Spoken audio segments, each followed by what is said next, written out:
Most principals think that discipline is about fixing kids, but the deeper truth is that discipline reveals us. How we regulate, how we interpret behavior, how we show up when things get messy. That's the real test of leadership. And here's the kicker: the traditional discipline model assumes students have the emotional maturity to reflect, self regulate, and return magically to better. But if adults, trained, experienced, and educated adults, struggle themselves to stay regulated when a student disrupts the room, why do we expect a 10-year-old to be able to do it in isolation? That mismatch is the silent failure point in discipline. It's why repeated referrals keep climbing. It's why teachers feel overwhelmed. It's why ISS is full, but classrooms don't feel any calmer. Today, my guests are Charlie Peck and Joshua Stamper. They're here to talk about their book and podcast with the same name called The Language of Behavior. They argue that behavior isn't something to punish, it's a language to understand. And if you can learn to read this language, you can transform everything: your relationships, your systems, your climate, and your impact. And in this episode, we explore the new model they're proposing, a push-in system that actually works, and a relationship action team that grows change organically instead of forcing it top down. This will challenge you, it'll stretch you, and it might be the mindset shift your campus has needed all year. I'm Danny Bauer, and this is Better Leaders, Better Schools, the original Ruckus cast for innovative leaders who want to do school different, even within a traditional setting, so that they create a campus experience worth showing up for. Thanks to ruckus makers just like you, this podcast ranks in the top 1% of all shows worldwide. So once again, thanks for pressing play and listening. And we'll be right back after a few messages from our show sponsors. Still scrambling for supplies like it's 1999? ODP Business Solutions streamlines everything from pencils to projectors so you can focus on what matters, making an impact. Visit odpbusiness.com/education to learn more. That's odpbusiness.com/education. Today's episode of Better Leaders, Better Schools is brought to you by Play Piper. The innovators of tomorrow are sitting in classrooms today, but only if we give them the right tools. Piper's STEM kits connect kids' love of gaming with real-world coding and engineering, turning curiosity into career-ready skills. Keep your students engaged and inspired. Learn more at playpiper.com. That's playpiper.com. IXL is a go-to support for classroom teachers because its adaptive platform makes differentiated instruction easy. See for yourself and get started today at ixl.com/leaders. That's ixl.com/leaders.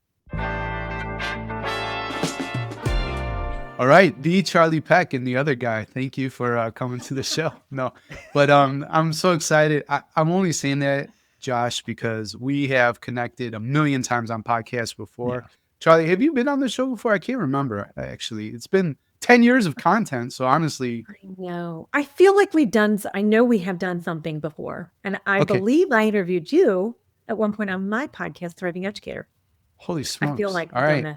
Well, listen, my driver's license has been expired for months, and I had no idea. I was going to go visit my family in England, and the day before I flew to England, I found that my passport was also expired. So I'm not a details-oriented guy, and that just happens. So I'm sorry if I misremember anything. You are a great parallel parker, though, Danny. I've witnessed this firsthand. Yeah. I mean, that's growing up in Chicago, right? So, and I gently judge people, right, who may struggle with it. But listen, it's okay. So, Josh, I've been on your show like a million times, Aspire, leadership, and just like love that so much. And you've been on the Ruckus cast many times too. But Charlie and Josh are here to talk about a new book, and we're talking a lot about that and all sorts of stuff about the language of behavior. So we're going to jump in after I've almost like derailed the show, like 30 seconds, right, into the podcast. But from what I understand, there's 3 tenets to the language of behavior. I think that's probably a good starting off point. So can we dig into that a bit? Well, I'm going to have to jump in first because this is what Josh and I usually do. When we talk about the 3 tenets, we talk about the very first one is consider your environment. I usually take this one because it's something that I implement all the time. And when we were creating it, we thought about that word consider. It's so important because there's so much that we feel like we have to do.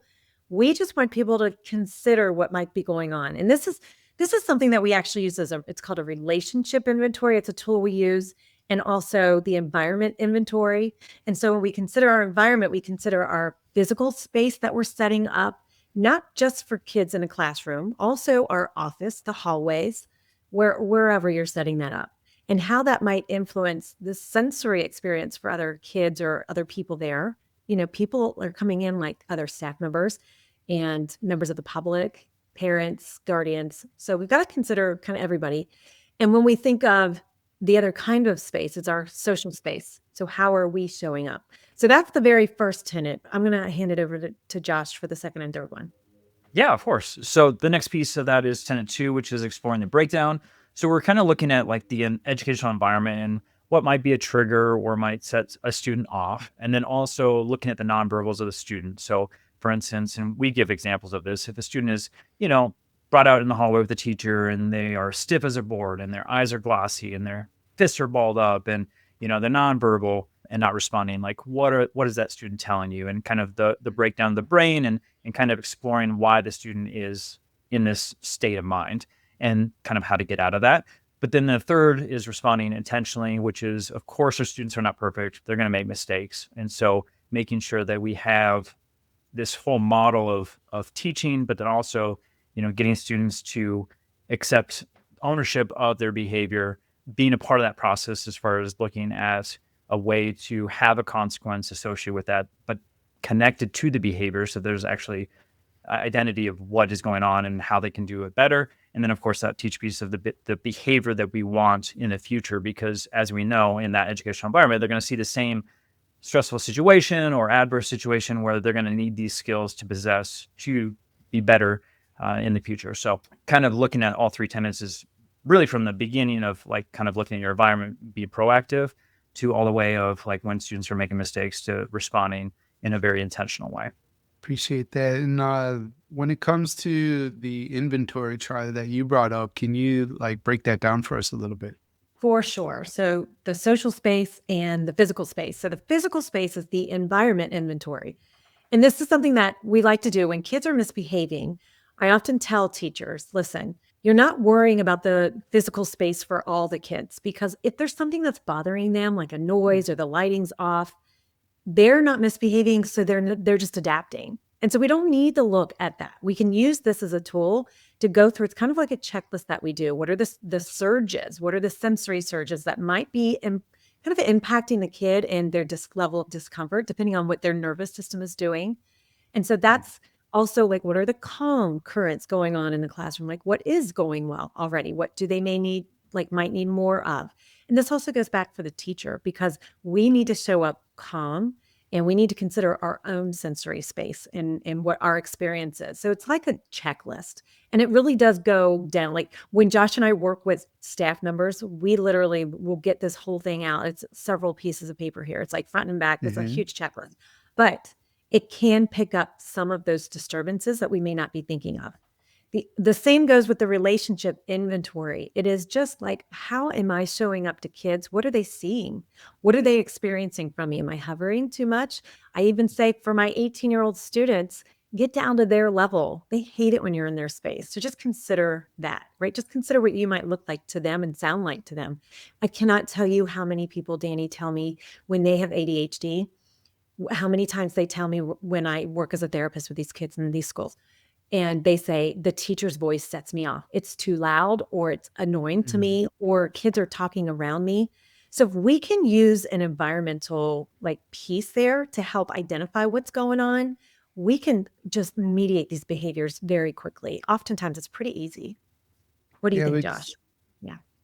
Well, I'm just Yeah, I curious. Let me think. ask this Go then ahead, to Danny. Josh. Like, let's say a student's finding a voice annoying or something like that, but that's you're born with it, right?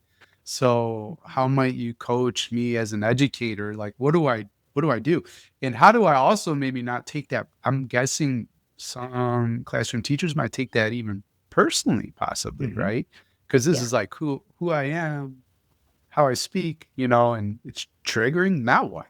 Go ahead, Go Charle. ahead, Josh. Yeah. What were you going to say about that? Because I know Oh, I you've was been. just gonna say too, like I think the one-on-one conversation with the kid and just getting to the understanding of like sometimes our kids, especially our younger ones, they don't know how to communicate what actually is setting them off or what's a trigger or what is Hmm. annoying them. And so just getting clarity as to like, well, is it when I am doing X, Y, or Z? So for instance, maybe it's I'm too close in proximity or I'm hovering over you. And so it might sound like, oh, it's your voice, but it may actually be something completely different based on something else that makes them feel uncomfortable and they just don't know how to communicate it.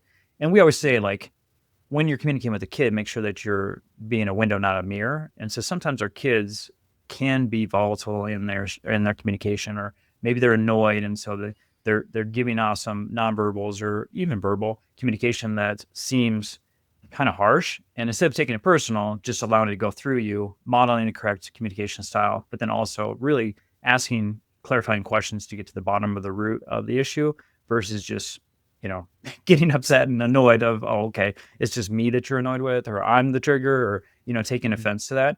Which is, I mean, I've done that as a teacher and an administrator. It's sometimes it's depending on your situation and your day and where you're at emotionally. I mean, that's normal for a human being. So I get it, but Mhm. to do your very, very best to be that window and really try to get to the bottom. Charlie, you were going to say something. Yeah, no, it is about educating everybody. Like letting people know what might be going on it might have something to do with you, but it doesn't have to do with your history with them. It's just like your voice might bother them. And it's just different tones and things like that. So I always say to teachers, it's not about taking it personally. It's about being reflective. And you Mm. could keep doing what you're doing if you have a high pitched voice or if you're talking really, really fast to kids who are really needing you to slow down. You could keep doing what you're doing, or you could make a shift. So, again, if it's going to affect this kid who is quote unquote acting out in your classroom because it's bothering their nervous system so much that they just can't contain it, well, if you have control over how high pitched your voice is or not, then you just have to address that, right? Just be willing to at least explore it. Or is there something else we can do? Sometimes there are things we can't change. Sometimes there are truly things we can't change. So if I'm working with a kid and they don't have any control over that aspect of their environment, then we help them learn to cope. And I have certain treatments that I do. I have like cognitive behavioral therapy I would do with them, DBT strategies depending on the level of discomfort that they're experiencing, and also art therapy. It's called accelerated resolution therapy.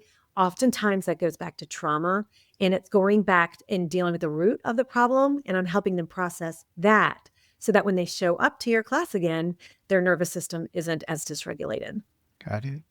Well, I love, yeah, that idea, Charlie, you're bringing up, sort of reframing and thinking about what you have control over, what you could potentially change. So not taking it personal, but seeing what's in that locus of control and maybe addressing it.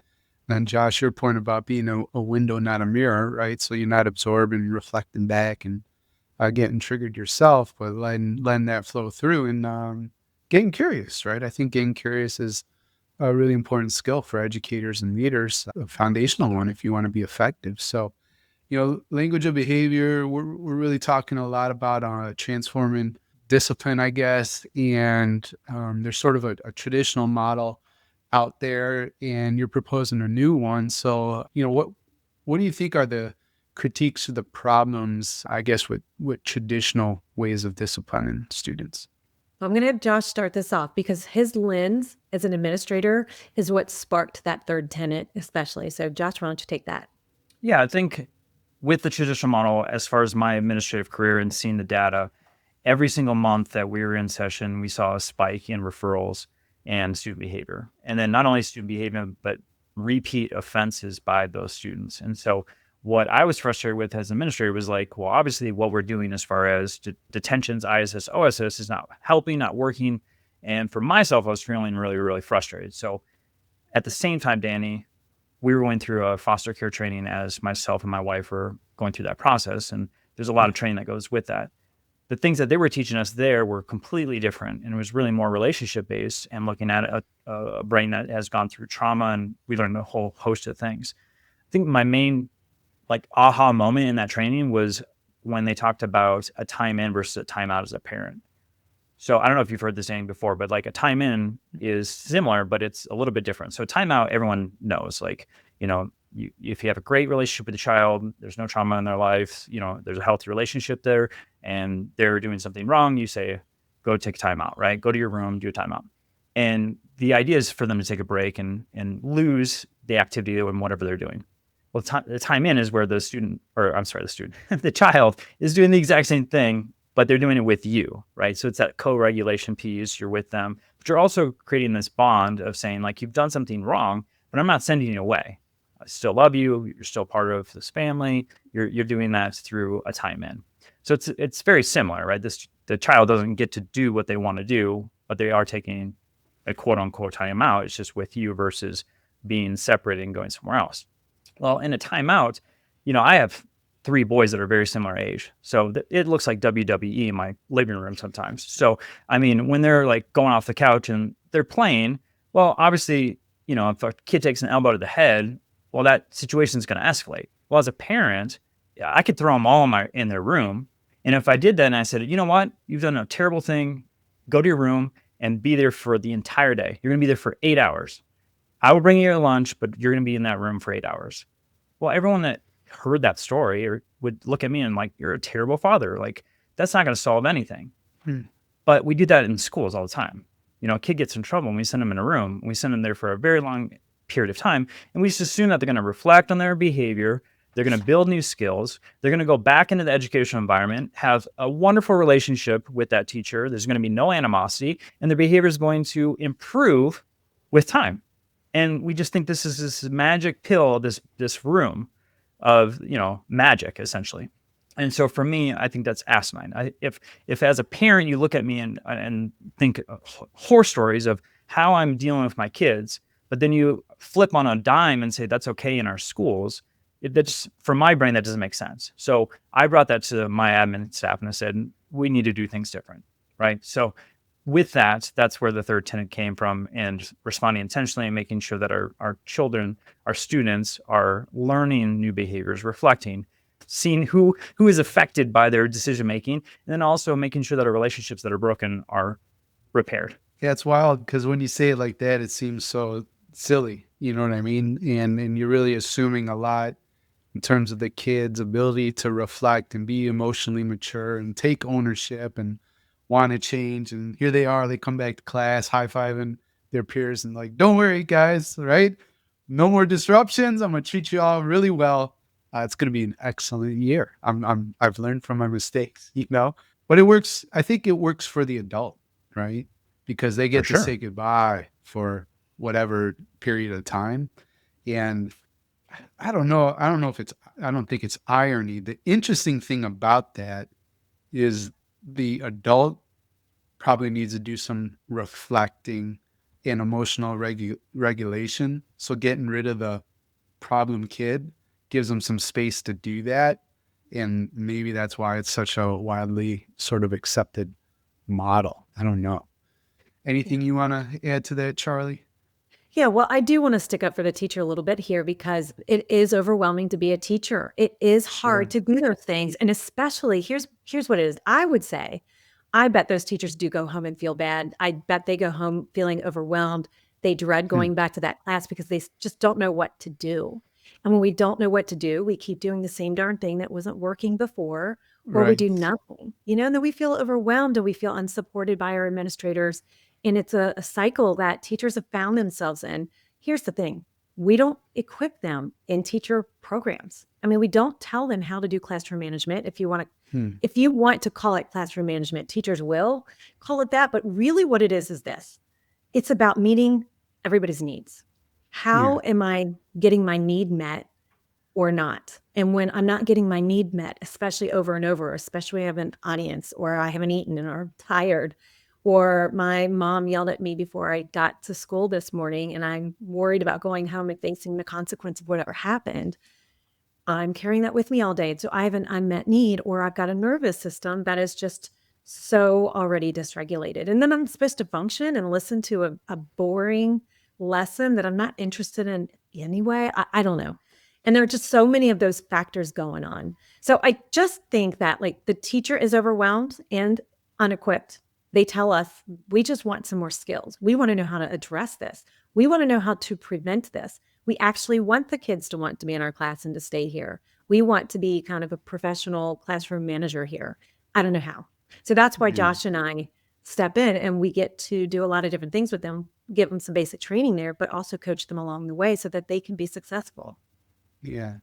What's wild about what you're saying? I'm glad to have you too, Charlie, because that you have such a kind, empathetic heart towards teachers, and then they need to hear that. Sometimes they get dunked on by society too much. They I'm do. thinking about a skill that I was taught by Catherine Hunter, who was teaching assistant to my favorite professor of all time. She's a intellectual powerhouse in her own right and does incredible work. And my first year? No, my first year teaching at a new school, right? So maybe like 4 or 5 years into my teaching career, I was I was doing great with 7 of my 8 classes, but it was that 8 class, last period of the day, right? And maybe I had a little less patience and all this kind of stuff and energy, but they were a difficult class. They were very, very challenging. And I put up, you know, the alarm to Catherine. I'm like, because she's in town, right? I was in Champaign Urbana where the University of Illinois was. And anyways, Catherine come help. She comes and helps. And the feedback she observes me and the feedback she gave me, I'm trying to root this in skill. She's like, oh, stop talking so loud. Okay. She's like, whisper when you teach them. What? Yeah. Catherine, how are they going to hear me if I'm like teaching at a whisper? She said, Danny, you're meeting their energy with sort of like their energy and activity. And as things are more chaotic, you just get louder and louder to try to sort of get their attention. Do the opposite. It will work. Do it. Trust me. And so I'm like, all right, Catherine, I trusted her a lot. And so I start whispering kind of to the kids and teaching. And all of a sudden, this like rambunctious room, they're like, Mr. Bauer, like first they yell at me, what are you doing? We can't hear you. But I stick with it. And I don't explain what I'm doing or why I'm doing it. And it's like minutes into realizing they are now listening to me and the classroom is quiet. I can't believe that it worked. Right. So that was really interesting. I don't know if it'll work for everybody. It worked for me. That's sort of my story. And I do want to make a connection to the WWE, Josh, by the way. Do you know who Sheamus is by any chance? It's okay if you do not. It's from I don't. Yeah, it but doesn't look like you do because you took a breath and No. you went, oh boy. All right. I haven't So, watched since college, buddy. So that's where my knowledge probably stops. Like Triple H and okay. The Rock. Yeah. Yeah. And I typically wouldn't know who Sheamus is either. But let me bring you both to, where were we? We were in Marrakesh, Morocco. Miriam and I are having a lovely dinner where I lied to the host and told him it was her birthday and there's this whole big thing and we're having a blast. Great meal. The meal ends. And we're at the elevator because we're at the top of the Four Seasons, right? This is where the restaurant is. We're about to go back to the Airbnb we rented. Don't worry, right? Like you can't judge me for Four Seasons type stuff. My wife is certainly way more frugal than maybe I would like. She likes to save money. I like to spend it. So, anyways, we just went there for dinner, and I wanted her to have a great time. So we eat. We're at the elevator. We're about to leave, and I lied about the birthday. And behind me, I hear, excuse me," right? And I think, oh no, busted, right? In a foreign country, they've caught me lying about dessert. And not only are they going to make me pay $5 for the slice of pie, they're probably going to throw me in Moroccan jail where I'll wither and die, right? This is what's going through my head. But wouldn't you know it? I'm so surprised. The waiter then hands me a menu and says, can I have your autograph? what's going on there? I think, listen, I have this podcast, right? It, millions of downloads, thousands of listeners. People have certainly recognized me by my voice alone at conferences in the United States. Autographs, I've signed books for sure. I did not know I had many listeners in Morocco. So I signed the menu, hand it back to the waiter, who then says, Seamus, do you have a Hell in a Cell, a Doomsday cage match, or a Royal Rumble coming up in the next few days? And I think, oh my God, I thought he thought I was the podcast guy, like who I really am. He thinks I'm Seamus. Now, Danny, which you both know, curly hair, dark curly hair, 5'10" in height. I think a fairly fit guy, but certainly not a professional wrestler. If you look at my resume, I've professionally wrestled exactly 0 days in my life. Seamus, 6'3", 270 pounds, and wrestles professionally for what he does for work. And so I told him I had a Royal Rumble in 2 days, and I couldn't let him down. And we left and went home. So Man of the people. man of the He doesn't know people. the I always difference, though. He I doesn't know always the want to difference. please. That's what's so wild. Because I messed up my own story. Seamus 6'3", 270, professional wrestler, red hair and Irish, right? So he doesn't look like Danny at all. Hilarious. Small mistake. Small mistakes, but that's what happens with discipline too, right? Kids are making small mistakes, but they're getting big consequences. And so, believe it or not, this eloquent story was just a transition to, what do you propose for a new model? See how I could do that as a pro podcaster? That's awesome. Charlie, can I talk about the push-in model? You mind? Dive into that? No, I'd hand that right to you because I this know. is awesome. Yeah, you need to talk about this. So Danny, to what Charlie was talking about before, right? As far as like teachers struggling and needing assistance, this came from teachers because as an admin staff, we came to them and said, hey, what are some of the hurdles that you have? And one of them, of course, was time, right? I've got 25 to 30 other students, right? And I would love to address this low level behavior, but unfortunately, either I have an audience and have to do it in front of them, or I just don't have the time to actually have like a one-on-one conversation. And so what we were looking at was how can we alleviate that? And so instead of removing a child and going to ISS and potentially losing anywhere between 40 and 50 minutes, depending on your master schedule for a low-level infraction, what we did was implement this push-in model. So just real quick, what it is if a teacher had an issue that they wanted to address and had that time with that student, is they call the front office and just ask for a push-in model. And based on our master schedule and who was open each period, they would radio, hey, this classroom needs a push-in. And so it could be a coach, counselor, an admin, it could be anyone really. All they're doing is going into the classroom to alleviate the teacher, so allowing the class to still run and function while the teacher steps out for maybe 3 to 5 minutes. And they go for a walk with the student and they ask them just clear and clarifying questions as to what's really going on behind the behavior. And some of the things that they found were profound as far as something that was going on at home. Charlie mentioned a couple other things, right? Maybe they're hungry. Maybe they broke up with their boyfriend or girlfriend before the class. I mean, there was all kinds of issues going on that was behind what they were seeing as far as a disruption in the classroom. And so for our referrals, like disruption was one of the highest things that was referred, or disrespect, right? So by alleviating those two, what we found was we got thousands of minutes back into the classroom by just implementing this push-in model. But then also the teacher felt great because they were building a relationship with the student versus the counselor or the admin that they were sending them to. And then, of course, they were allowing the student to not only share what's going on in their world, but they were also able to get resources and then also get a verbal agreement of going back into the class as far as changing that behavior, right?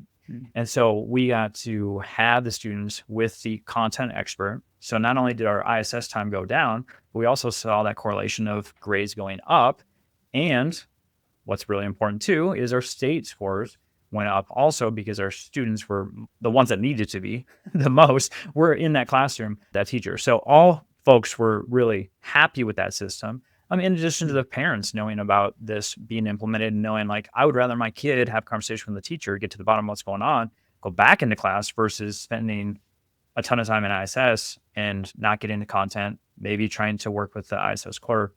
but also just, I mean, there's also like as a parent, the stigma of my kid going to ISS, like they don't like that. So having this alternative system was better for just the whole educational community. Awesome. So I think here's a good point to pause to get some messages in from our sponsors. When we get back, I'd like to focus in on a really interesting concept, the relationship action team.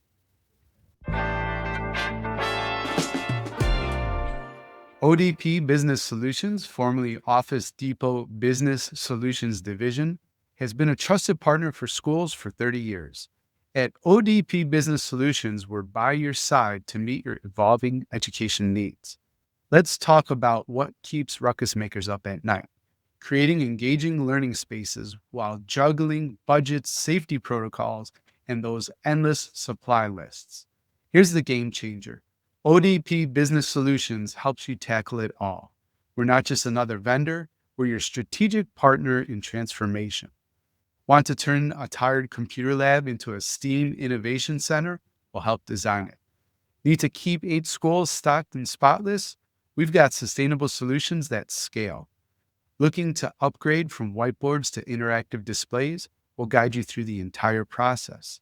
And the best part, you can get it all from a single supplier.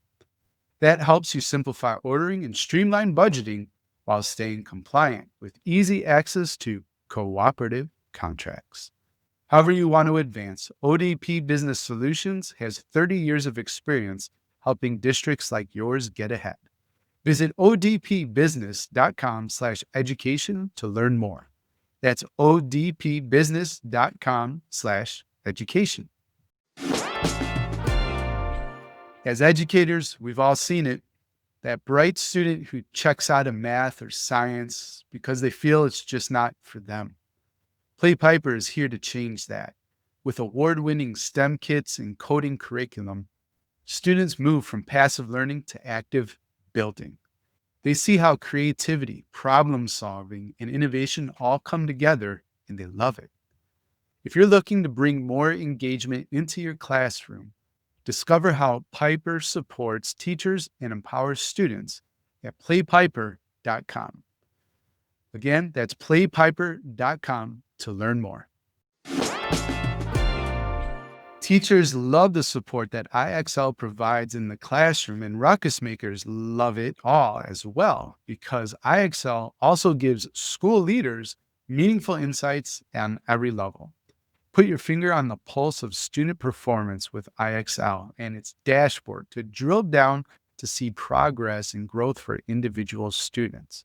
You can even customize reports to hone in on the information that matters most to you.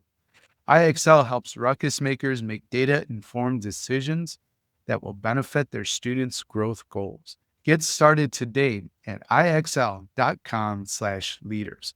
That's ixl.com/leaders. All right. And we're back with the authors of The Language of Behavior, Charlie Peck and Josh Stamper. They also have a new podcast, The Language of Behavior 2, which you should check out. Prior to the break, I mentioned this interesting idea that they call the Relationship Action Team. And I'd love to know what that's all about and why hand-picking people for that team is so important. Yeah. Charlie, Yeah, why don't so- you talk about that? Because we're working with a district right now and they're going through that process. Yeah, and Josh is the one who he did absolutely led this at his own campus. So we have to go back to Josh's opinion and kind of perspective there too. But we are finally implementing this. I mean, our book just came out in February and we get to start working with teams here. And so one of the things that we're doing is, yes, we have to be selective of who's going to champion this change. It really is about transformation. People are craving it in our school systems. We need the change. And so we need people to lead the change. And so right now we've got a small group. We purposely keep it to small groups of 15 people. And these are people who are administrators. There's rock star teachers in your building who want the change, who want to see change in mental health, who want to see more connectedness. We want to have more of a positive climate. And then so we get, of course, school social workers, district leaders come in. And so collectively, we are going to meet with them and then we're going to lead them through some change here. So we're going to give them some basic skills. Skills are important here because we have to build capacity. Oftentimes when we're having those teachers do the push-in model, when they go out into the classroom with that student or outside of the classroom with that student, oftentimes they don't know what to say. So we're giving them language, we're giving them an approach, we're giving them ways to manage their own kind of like finding their calm, right? To regulate themselves, but also to have that clarity of what they're trying to do here. What's the goal? How do I get there? How do I stay calm? And that way they can be collected and reflective, like you were saying, Danny. And then what we get to do there is we customize it. That's the thing, is we're going to give them skills. We're going to give them tools and strategies, but we have to customize the approach. And that's what I love that Josh is going to talk about, is about how the strategy has to work with the culture of your building, with the culture of your students and staff, because it can't be a cookie cutter approach. That's what we've been missing all this time. But Josh, now it's time for you to kind of explain that, because it's really awesome. Yeah, the relationship actually, Danny, came from that frustration that I had, right? When I was talking about earlier about my wife and I going through that foster care system, and I came back to the admin team and said, hey, we need to do something different. I don't know what that looks like. And for me, at that time, I had been an administrator for a little while and realized that a top-down initiative oftentimes, is really hard to sustain. And you might get people that say yes, and they'll go through the motions, but eventually it dies. And so I wanted to try something kind of like a grassroots movement. And so we created this relationship action team. Unfortunately, the acronym turned into RATS. And so I didn't love that term, but that's what we were. We were the RATS group. And it was just a small group. It started with 7 of us. It was myself, a counselor, our 504 coordinator, and a couple teachers. And over time, what we built was a system saying like, okay, someone's going to bring something to the table that's going to improve student behavior. And that could be at any level. That could be something that is implemented by an admin or as low as a teacher. And so someone would bring that in, and we had some rules. So you had to come in with an open mind. Second of all, you had to implement whatever was being brought to the table. Third, if it worked, you had to continue it. And fourth, if it worked, you had to share it out with a peer and invite them to be a part of the relationship action team. So with that, by the end of the school year, we had half our staff was a part of the relationship action team. And so it was just this idea of being hungry to learn. I wasn't the expert. I was learning just like everybody else. The push-in model, we did not create that. That was another school that we found. I think it was like St. Louis that was implementing it. And so we took that on and put it in our campus, and it was awesome. It was something that, everyone loved. And so, it was strategies like that we found and tried to implement. So the relationship action team was just something that was organic and grassroots, that really was like looking at the work. People were hungry, they want to change, and then building that mindset. So it was a campus culture and something that we could easily implement the following year as just a whole school versus just a couple people at the very, very beginning. Yeah. What needs to be added to that, what Josh did and his team, is they kept adding new people every year. It got bigger and bigger because so many people saw that it was working. And not only like the feel of it, but the data supported it too. And so, so many more people in the school community wanted to be a part of it. And that is how transformation actually happens. Well, the interesting thing about that relationship action team, there was proof in the pudding, and adults saw the positive results that you want to see as a classroom teacher. So you saw that group grow. Do you have any other sort of insights working with faculty in terms of helping them reframe, not take stuff personally? You know what I mean? Find the time to practice the new skills and have a general openness, right? In terms of approaching behavior in a new way. Yeah. And that's why the skills are so important to start with. It's a framework. We have to start with a framework. So we have the 3 tenets, we have some 9 essential skills. And if we think about skill building, it's about, how do I start with me? How do I make sure that I can manage my own stress and overwhelm so that I can start off in the environment regulated, calm. That way, the energy that I'm putting out there is the energy that kids will follow. If my energy is that high level, feeling chaotic, they are going to feed off of that. We know this as adults. We know this as parents. Anybody who's been around kids, you get it. One of the things we teach is a rapid reset, and that is something that can change the energy, like really shift the energy very quickly. And I do them all the time in my talks. Josh and I have adopted some together too. And it's about letting that adult realize that they have confidence. Like they can have confidence when they have competency, when to notice that there needs to be a shift and that they can do that, even when they need a shift for themselves. So, for example, we do the finger thumb switch like that. It's just a focal point thing, or the sky signature. It's to engage the amygdala, distract the amygdala, to engage the thinking part of your brain, those kinds of things. But going What back, is like yeah, sky go ahead. signature? Because like you're Well, saying stuff and maybe the no. listener doesn't know. Yeah. They don't know, and there's just so much to it. But okay, so if you're listening, you can't see this.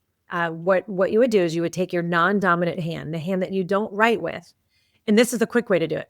And then you would literally just write your name in the sky. So I would take my left hand, because I write with my right hand, and I would just write my name in the sky. You guys can try it. By the way, you guys, they're trying it. Danny and Josh look hilarious. Hilarious. Okay. But what you did there is you just shifted the energy of the room. So if they're not listening to you, because often they're not, right? And you've got to notice that. And you've got to just notice when to stop and then say, okay, everybody, we're going to do a sky signature. What you've then done is you made it more playful. You've made the shift. You've met them where they are. You've heard that before, probably. You're meeting them where they are and now help them shift back into focus and take a break, for crying out loud. So that engages the amygdala in the brain. It could shut it right down, or it just makes it more playful and you kind of laugh about it. But what we've got to understand is we have to notice. We're the leaders of the classroom. We're the leaders of the staff meeting or the district. We have to notice what we're doing, how we're showing up, and we have to inspire that shift. And so anyway, those skills are important because the skills are like the self skills. There's 3 sets of skills, and then the tenets come in to give more insight to that training. But the skills are self skills, other skills, and then together skills. How do we share space together and do some collaborative kind of resolution, even when we don't agree or like each other? So there's a lot to it, Danny. I won't overwhelm, but it is skill-based, but also the insights of the tenets help shift the whole school community. I Yeah. appreciate you breaking it down because they call it the curse of knowledge. Like, obviously what the sky signature is, but I knew I didn't know. And I'm guessing the know. listener doesn't either. But non-dominant hand, you're writing your name out there in the sky. And the goal is to just do something a little playful, a little fun, shift the energy around, refocus people. So that would even work if we're doing a workshop or a keynote and you see like half the audience is asleep. Hey, everybody, let's write our names in the sky real quick. And Yep. right. I do it all the time in keynotes, all the time. Fascinating. But also Okay. to model it, right? We need to Yeah. model it for our teachers so that they know, but also our leaders so they know how to use it and so that kids can use it too. Yeah. Yeah, I Ron. want to jump on that too, Danny. Like I was thinking more of like the admin level of, when we were trying to implement stuff, one, you can't assume that these skills are possessed by our staff, right? And there's a lot of things as far as not only classroom management, but then also, as far as the mental side of things of regulating ourselves to even like building a relationship. We just assume like our staff knows how to do that. And we can't do that as leaders. So making sure that our PD is intentional as far as teaching those, but then also what Charlie was talking about, modeling it, and then also giving time to learn these skills and making sure that it's consistent. So that consistency is throughout the entire year. Every time we're together, we're doing something that you can take with you to your classroom and actually use. So, as far as an administrator in a staff meeting, I was doing check-ins. I was doing relationship circles. We did agreements, a relationship agreement between staff and admin. Like all of these things were step by step, modeling what we were doing and making sure that it didn't fall to the wayside. I mean, there's so many initiatives that die because you go strong at the beginning of the school year, but then as the year goes on and you're stressed and you got other things on your desk, it just gets forgotten. And then there's no touch points throughout the year. And then people are like, oh, I guess it wasn't that important. So I don't have to follow through with that. But no, it is important. It's the foundation of everything that we do as our campus. This is our campus culture. And so by doing that consistently with the staff, it's just a reminder and teaching them of the skills needed to be successful in the classroom. Yeah. It's got to be Fascinating. something that they can implement immediately too. They have to Yeah. learn it and then be able to know it in such a simplified way to be able to implement it immediately. Yeah, it's quick wins, removing the friction, and that'll get people to change and adopt. They'll feel competent. Charlie, you talked about that competency piece of it in this conversation. All right. I like to say ruckus makers reject the premise, right? There's a lot of stuff that gets spoon fed to you in terms of education. You're supposed to accept like this is the way things are, when in reality, yeah, maybe not, right? Or maybe there's a better way or a different way. So when it comes to discipline and behavior, I'd love to hear from both of you. Like, is there just a common sort of premise that's out there that people sort of accept that you want to reject and say, no, that's not right, and here's what I would replace it with? Well, I will say for traditional education, we have got to move away from the sitting down all day and the teaching model. I know it's shifting, but there's 1 in 5 kids that are neurodivergent. And so the traditional education model doesn't support their needs. Even though we are trying to shift, we went towards technology and we're trying to flip the classroom sometimes and just meet the needs different ways. There's still so many kids just sitting there who are not really getting what the teacher's saying, and they're falling they're kind of like just falling through the cracks here. And so we just need to understand that we need to make it more playful. So I will challenge that it needs to be quiet, and I will challenge that it needs to be just sitting so much. I would challenge that we need more movement and more shift in energy throughout the day, and that protects the teacher too. Yeah. Yeah.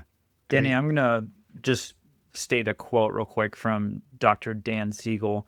He's the author of the Whole Brain Child. And he says, too often we forget that discipline really means to teach, not to punish. A disciple is a student, not a recipient of behavioral consequences.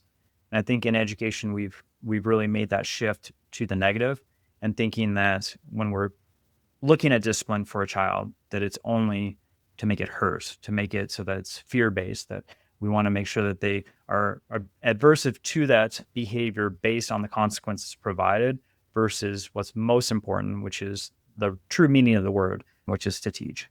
All right. And I think I want to end with just thinking about the ruckus maker who's listening, and they're maybe in their mind, okay, I'm going to try out some of this stuff. I'm going to get the book. Maybe I'll even bring Josh and Charlie in to speak, do a workshop or whatever, work with the team. But how might we measure success? And discipline, they might be thinking about attendance maybe, or amount of referrals. Of course, there's all the academic stuff that we love to measure our success. But what would you offer maybe as a variety of ways to define winning and success for the ruckus maker listening in relation to the language of behavior? Well, we actually have data tools that Josh and I use. We like to gather it in the very beginning. What's the baseline? And then we check in a few different times and then close with the data points. We have to understand that. The kinds of questions we ask in there is about, like how is your staff even receptive to change at all, or receptive to any kind of mental health talk, or to address behaviors? What are the behaviors you're dealing with? Sometimes, like Josh and I just talked about this not too long ago, do we want to give them kind of prescribed lists that they can check off about what the behaviors are they're struggling with? Or do we want it to be open-ended? And we decided let's be open-ended because they might be struggling with something that we haven't heard of yet. So let's let them have a discussion around this and then give us their piece too. That's the whole customization piece. But it really is about listening to them and understanding what their needs are and gathering the data. I always say the data collection to me when I'm talking with teachers or administrators or parents, what energy level has shifted in them? Are they more enthusiastic about their job, their life, showing up, getting up? And there's lots of little measurements we can do about that. Go ahead. Josh has got really great pieces on how to collect this kind of data. He's done it. Yeah. So for us, we did a lot of data collection as far as the admin, because, Danny, as you know, like when you're trying to have money associated with an initiative, you have to have data points to show that, this is a decision that needs to continue. And so when we're talking with school districts, the main piece is like, you can take data, right? If you implement the push-in model tomorrow, I guarantee you're going to see less ISS time and less referrals, and you're going to see more students in the classroom. Like right away, I know for a fact that will occur, which is brilliant. That's what we want. But at the same point, I also want teachers to understand that this is a long runway. Like this trauma that has potentially gone on in the life of this child, and the way that it's affected the body and the brain, is something that can be recovered over time in a healthy environment, but it takes time, right? And I like to share, like, the student that you see today is not the best version that you're going to see, or their best version in life, right? If you've ever seen like a kid that's graduated and they're in their job and they're succeeding and doing well, and you've done that conversation, you think, I wish I had this version in my classroom. Well, this version didn't exist because you didn't exist in that moment, right? It took all those days, all those hours of constantly working with the child and putting and implementing these things to make the change happen over time. And so I think sometimes our educators and our administrators get frustrated because they don't see it in the immediate, but just know that the work that you're doing, all the things that we're discussing, if you do implement it, that eventually that change will occur. And it may not happen this year. It may happen the third year you have them on your campus. It may happen in high school. It may happen in college. But just trust us when we're talking about the data and all that, that this work means a ton. And if you are, creating that healthy, wonderful environment for them, that's going to make them a better person in the long run. Charlie, Josh, thanks for a fun and engaging and insightful discussion on this topic, language of behavior. Maybe just an opportunity to share a final word with the ruckus maker listening or watching. Yeah, any last bits of advice? I wish we could cover everything in the book. Obviously, we don't have enough time for that. Yeah, my piece of advice is just realize that you do have an impact on kids and you can show up for them differently, even if right now you're in a state of chaos and you feel overwhelmed. If you slow things down and start just getting their names right, looking them in the eyes, just keeping yourself in a state of like compassion for the kid, compassion for yourself, all of those little pieces that you keep hearing about, but it not implementing because you're in a really demanding education space right now. If you do implement just one little thing at a time, you will see the incremental change. And just be patient with that process because you're going to show up the way you want to eventually if you just reflect and think about what it is you want out of this and how you can just bring some joy into your work life again. It is so possible. It's so possible. Just one little thing at a time will start the whole process. Yeah, I just end with this, that I know that, folks have been in session for a couple of weeks now, and maybe you're starting to dwindle down as far as building that relationship with the student and going heavy in the content. And I just ask that you continuously build a strong relationship with your students, because connection before correction is the key for your students. Because if you really are looking at how to create that transformation in their behavior, it has to be with a strong relationship with that student. And then also, like, best way to get knowledge to the brain is through the heart. Hey, Ruckus Maker, thanks again for pressing play. I hope you enjoyed today's episode as much as I enjoyed creating it for you. And before you go, if today's show shifted something in your mind or sparked an idea about how you could do school different, then I think you'd be a great fit for what we call the Ruckus Maker Mastermind. The Mastermind's a private community of innovative school leaders who meet weekly to grow, reflect, and disrupt the status quo. You can create the campus experience your staff and students deserve. Applications are now open, and go to betterleadersbetterschools.com/apply to put your application in.